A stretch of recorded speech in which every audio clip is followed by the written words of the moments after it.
OBC के मुख्यमंत्री जी किसके कहने पर आपने रोक लगाया? क्या ये संविधान के तहत भर्ती नहीं हो रही थी? अगर संविधान के तहत हो रही थी तो अगर आपने रोक लगाया तो संविधान की धज्जी आपने नहीं उड़ाया। अगर ठेकेदारी में एससी एसटी को हिंद ने आरक्षण दिया था तो आपने उस एससी एसटी भर्ती को रोक क्यों लगाया? अगर आपकी दुश्मनी इतनी एससी समाज से थी तो आप पिछड़ों को भी आरक्षण दे दिए होते। वहां भी आरक्षण पा जाता, लेकिन आप पिछड़ों को तो दिए नहीं और एससी एसटी का खत्म कर दिए। कौन सी पीढ़ी की बात करते हो आप? भरी लोकसभा के अंदर संविधान की धज्जी उड़ाते हुए प्रमोशन के आरक्षण के बिल फाड़ते हो और आप नारा लगा रहे हो कि भाजपा संविधान खत्म कर रही, हम बचाएंगे, हमको और दो। तुमको तो पहले देख चुके हैं कि जब भरी पार्लियामेंट के अंदर में आपने संविधान की धज्जी उड़ाते हुए प्रमोशन का आरक्षण बिल पढ़ा है, हमारे अधिकारियों को, प्रमोट हुए अधिकारियों को डिमोशन आपने किया है। क्या इसको इस देश की जनता नहीं देख रही? कहां से आप संविधान बचाओगे? झूठे नारे से नहीं काम चलने वाला। ये सब बहुरूपिये हैं।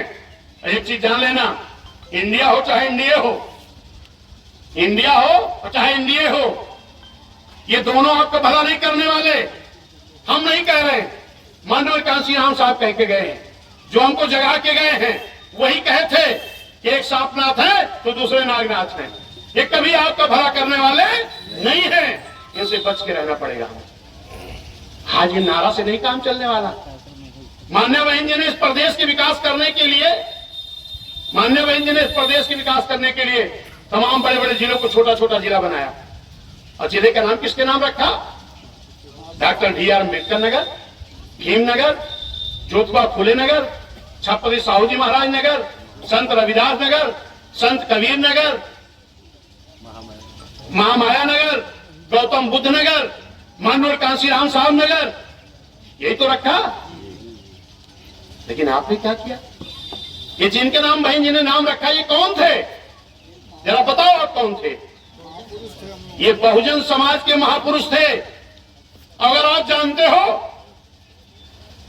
क्योंकि आप अक्सर कहा करते हो हम शूद्र समाज के हैं, लोग हमें शूद्र कहते हैं।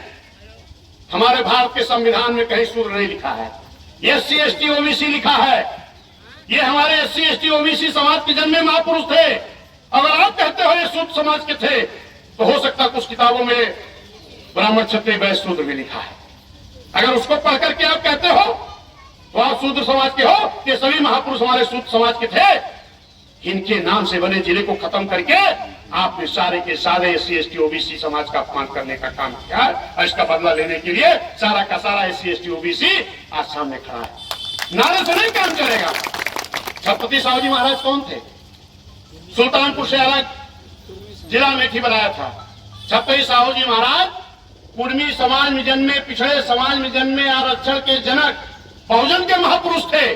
और उन महापुरुष के नाम को कौन बदला? एक पिछड़े समाज का मुख्यमंत्री। महापुरुष किस समाज के थे? किस समाज के थे छत्रपति साहू जी? पिछड़े समाज के। यादव जी बदला कौन? पिछड़े समाज का मुख्यमंत्री। किसके कहने से? आज बताते हो कि बीएसपी भाजपा की बी टीम हो गई है। शर्म नहीं आती कहने में? मैं तो कहता हूं खुलेआम कि समाजवादी पार्टी की हर नीति आरएसएस बीजेपी कार्यालय तय होती है। छापे लोग इसको नहीं दिखाएंगे, बोलेंगे कि बीएसपी भाजपा की बी टीम हो गई है। कभी नहीं हो सकती। हमने सरकार बनाई है, 4 महीने की बनाई तो हमने समर्थन नहीं दिया था, समर्थन लिया था। और हमने बाबा साहब के संविधान के हिसाब से प्रदेश को चलाया था। 6 महीना चलाया। जरा सोचो, समर्थन देने वाले लोग 4 महीने में सरकार गिरा देते हैं। कौन? जो समर्थन देते वही लोग। फिर बनाए, फिर गिरा दिए, फिर बनाए, फिर गिरा दिए। उत्तर प्रदेश की महान जनता ने सोचा अगर बहन जी अच्छा काम करती है तो ये सरकार को बनाने वाले ही क्यों गिरा देते हैं। तब यहाँ की आम जनता ने एक निर्णय लिया। क्या? जनता का गठबंधन। आज से कहा जा रहा ना, अरे कहां लड़ेंगी बहन जी? एक तरफ 38 दल खड़ा है, एक तरफ 28 दल खड़ा है। 38 दल लेकर के कौन खड़ा है? एनडीए। 28 दल लेके कौन खड़ा है? इंडिया। आपका मनोबल गिराया जा रहा है। उनसे पूछ लेना कि 2007 में इस देश के बड़े प्रदेश उत्तर प्रदेश में बीएसपी ने किसी दल से गठबंधन किया था क्या? जरा बोलो। नहीं किया था ना, तमाम दल वाले गठबंधन किए थे, लेकिन माननीय बहन जी ने 2007 में भी गठबंधन किया था जनता का। कौन सी जनता? मुस्लिम भाई, पिछड़ा भाई, अति पिछड़ा भाई, SC ST और न्याय पसंद ब्राह्मण क्षत्रिय भाई समाज के। एक जब गठबंधन बना तो सारे गठबंधन फेल हो गए और जनता का गठबंधन जीत गया। इस देश के बड़े प्रदेश में पूर्ण बहुमत की सरकार बनी, माननीय बहन जी मुख्यमंत्री बनी। नहीं बनी क्या? तो ये जवाब दो आप ना। हम वो बहुजन समाज वाले हैं जो इस देश के बड़े प्रदेश में पूर्ण बहुमत की सरकार अकेले दम पर बना चुके हैं। कोई नई कहानी नहीं रचने जा रहे आज। और फिर उसी 2007 के तर्ज पर 2024 में मैं अपने सभी लोगों से हाथ जोड़कर निवेदन करने आया हूं। न विश्वनाथ पाल हर जगह जा पाएंगे, न माननीय भीमराज भज्जी जा पाएंगे। आप सभी लोग अपने मिशन मूवमेंट के आगे बढ़ाने के लिए 2007 के तर्ज पर गांव गांव में जाओ, बूथ बूथ पर जाओ और बना लो जनता का गठबंधन। ये इंडिया इंडिया दोनों को पता नहीं लगेगा। दलों के गठबंधन के पास कुछ नहीं है। थोड़ा इस पे भी बता दें, 2022 में माननीय अखिलेश यादव जी के साथ कौन थे? जयंत चौधरी जी थे पश्चिम के, थे कि नहीं? पूर्वांचल से ओम प्रकाश राजभर जी थे, संजय चौहान जी थे, प्रेम पल्लवी पटेल जी थी, स्वयं प्रसाद मौर्य जी थे, दारा सिंह चौहान जी थे। आज है कोई क्या? कोई है? अरे तब कुछ नहीं कर पाए तो आज तो कोई तुम्हारे साथ है ही नहीं। आज कौन है?